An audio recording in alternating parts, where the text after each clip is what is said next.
Hello and welcome back to the Business Notes series by CapableCo, where we discuss ideas which might help make your business fitter. Today we're going to discuss something which is really interesting to me. I'm both a healthcare specialist, I work in the private sector in the Australian healthcare market. I also work in IT and business and have qualifications there.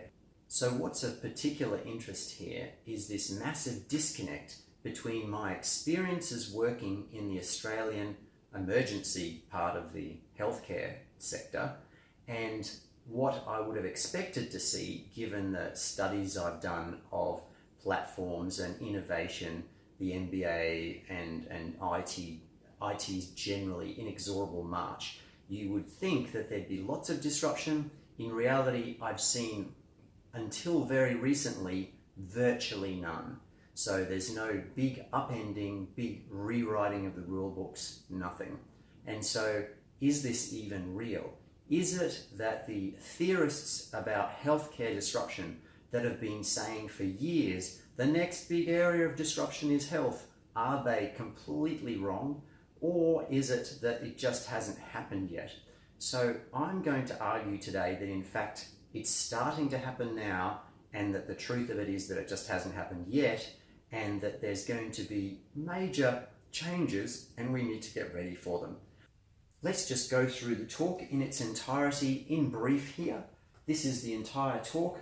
I'm going to argue that healthcare disruption is coming, that there are 3 reasons why healthcare disruption is coming. So first, that is that there's a budget crunch which is coming, which means that the government is going to encourage competition and cut costs, cut prices paid.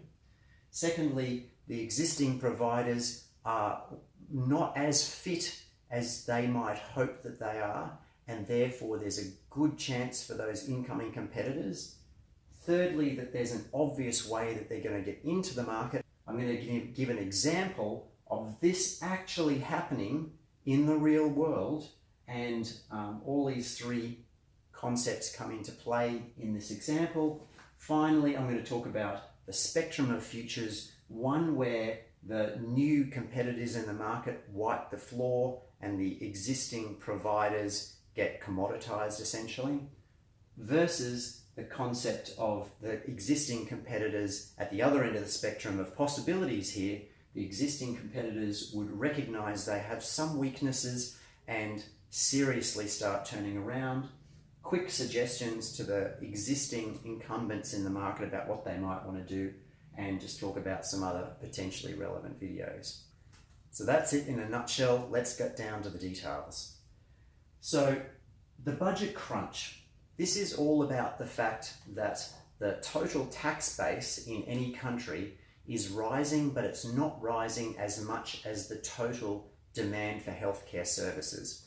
What this means is that no matter how the healthcare providers are paid, whether it's directly or indirectly, the amount of money for each service which is provided, for example, an appendectomy or a treatment for pneumonia or whatever, the amount of money which is paid per service must go down.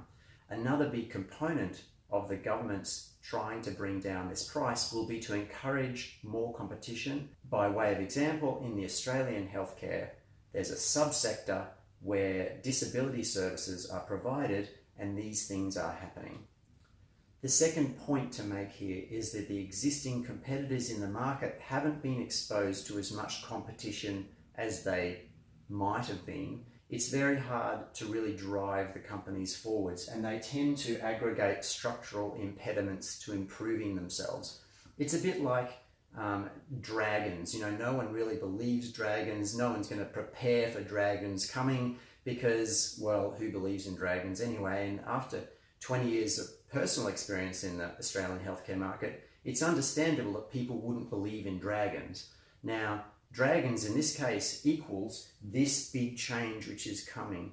And there are some stories which I'm going to tell you from far off lands of some dragons arriving. And so what I'm really saying here is you better get ready for dragons. The third major arm of this argument here is that healthcare sector is an obvious platform transition target.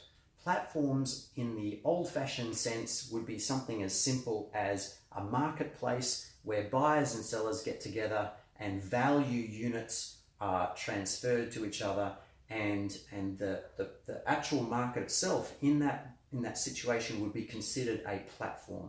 Now we have much more modern and efficient equivalents of that coming out, particularly from software strong companies, things like your Ubers, Airbnbs. In fact, the big five in our economy, your Google, Apple, etc., Facebook, etc., they're all software strong and they're all platforms, and that's why they've become so dominant in their industries. And groups like Amazon and so forth, strong software companies that produce platforms such as the Amazon marketplace and so forth, are really wiping your Walmarts and your Sears and other less innovative and fit companies off the market, because the value that their platform can produce and the quality control that they can offer to people is something that hasn't been seen before, and the incumbents, your Sears, your Walmarts and so forth, can't really compete. Old-fashioned taxis, generally the experience won't be as nice as a new Uber car, because they have feedback loops, and ultimately the platformification of these areas improves quality and decreases costs. Now, is this even real for the healthcare sector? Is this something where platforms would appear to be relevant? So platforms can be single-sided, two-sided, multi-sided, etc. And a healthcare sector model of a platform would be a multi-sided platform. So the sorts of market participants in a hospital ecosystem are things like your doctors, nurses, allied health. There's the provision of the physical infrastructure components. That's one of the market participants, the hospital actually offering that to the market, to the doctors, nurses, and so forth. And this interaction looks a lot like a platform target to me. I mean, it's ripe for a good platform to come in and improve the quality and decrease the costs. Let's give an example, put some flesh on the bones if you like, so that you can see these factors actually playing out in a real world situation. In the Australian disability services market, we've seen new competition and decreased prices paid. We're seeing existing providers turning out to be less fit, and the mode of entry into the market is via use of platforms. So CapableCo is a malleable platform for producing software such as platforms, and one of the providers in this sector has produced their own platform, and that essentially automates a lot of jobs that the Rust Belt providers in that sector used middle managers to do. So those middle managers who used to do quite brainless tasks, and unfortunately people doing brainless tasks don't do it as perfectly as a computer, and so they provide lower quality services generally.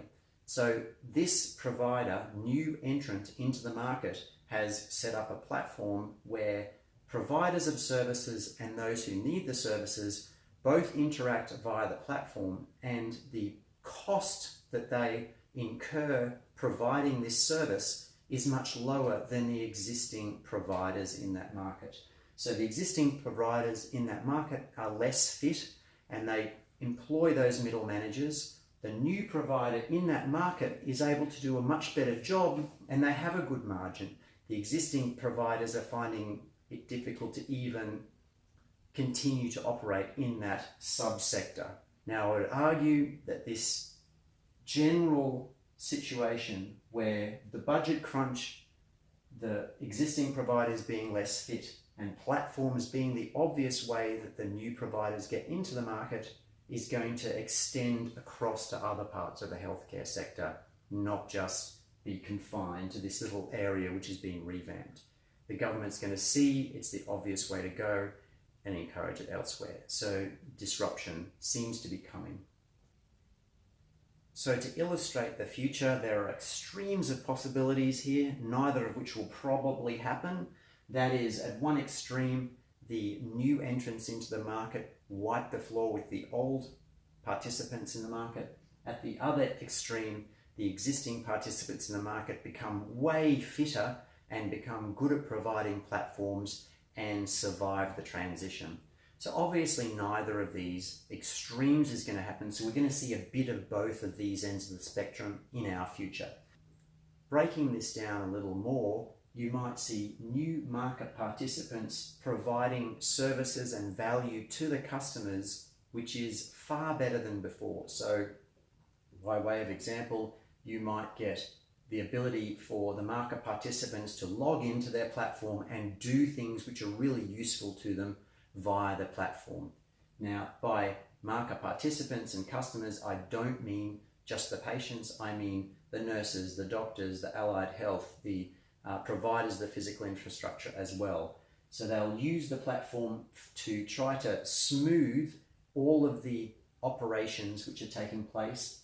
You'll find that the participants in the market, all those participant types, will migrate to these platforms, which will decrease the revenues of the existing, in Australia, private hospitals, and you'll start to see them decrease in value. You'll start to get buyouts of those older hospital systems because their value goes down as their offerings become, they don't really meet the minimum of what the customers and so forth expect anymore. And so because they're not able to sell their product, their value goes down. Those older hospital systems and so forth have beheadings going on. So that is that you need to remove many of the managers and so forth and directors and so forth because they're part of the problem rather than the solution. Now this all sounds awful, and so the question is, what options are there for other possibilities? So in the other end of the spectrum, which also, as I mentioned, won't happen, but maybe there'll be some of, you'll see the incumbents start to change their way of thinking about innovation, how important it is and so forth. They'll actually start to self-disrupt, would be the terminology, and I mean that in its innovation sense. And you'll see redirection of resources. So these guys, the incumbents in the market, have 100 times the resources of the companies that are moving in, and yet currently we're seeing them not producing the sort of value they could be producing. And if you redirect even a fraction of their net worth to doing some of the activities that these guys are going to do, which is much easier to say than do, you'll find that these guys could really turn it around. Obviously, the first question which the existing businesses in the market, the private hospitals and so on, are going to be asking in this scenario is, how is it that we're supposed to avoid being at this end where there's beheadings and so forth, and instead get down to this end where we self-disrupt, redirect our efforts so that we can provide the value going forwards which our customers are expecting as a minimum, so that the competitors don't wipe us out. So as an emergency specialist and a business and IT person, the two things which really jump out to me, which seem to be missing, are a recognition of sunk costs and a innovation system which is reliably working inside these organizations. So when I say recognition of sunk costs, I don't mean just monetary costs. There is even a bigger sunk cost, which is a reputational sunk costs. So if you have thought that a certain thing is correct and you've been espousing it for a while, and you find that what you've been espousing is not correct and is a mistake and a strategic error, then if you can describe to people what you've realized, what you've found through exploring this space of possibilities is that you were wrong and that you now need to change direction, that can be very helpful. A manager displaying that kind of logical humility is a great step in the right direction of improving the culture of innovation of their business. Now, the other part is, of course, having an innovation system in the first place. If you systematize and measure something, you can get much better results. I think it's Peter Drucker who says, if you don't measure it, you can't manage it and you can't improve it. So an innovation system is a method, some sort of combination, as suggested in our other video series, of, you know, agile design thinking, lean startup and so forth. You combine all their best characteristics and you create probably a platform for generating, for grabbing the ideas from across the organization. So obviously the total intelligence of your managers is very limited compared to the sum intelligence of your entire organization. Having a system for incentivizing innovative behaviors throughout the system, not just your managers, and incentivizing behaviors which help you find ideas and execute ideas is key here. And you'll need measurement systems for your innovation system, and all of that itself needs to be innovated and iterated upon to make it something really tight and something really groundbreaking in order for you to turn around an older organization. It's going to take a lot of effort, and this is the sort of thing which seems to me to be quite key to doing it. Please feel free to check out our other videos. They might give you other ideas. That is the point of them. Please feel free to comment below and make some constructive criticisms. I've redone this video in the past, and no doubt I'll do it again in the future, and hopefully it'll improve as time goes on. Please feel free to like and subscribe, and that's it for today. Happy innovating, guys. Cheers.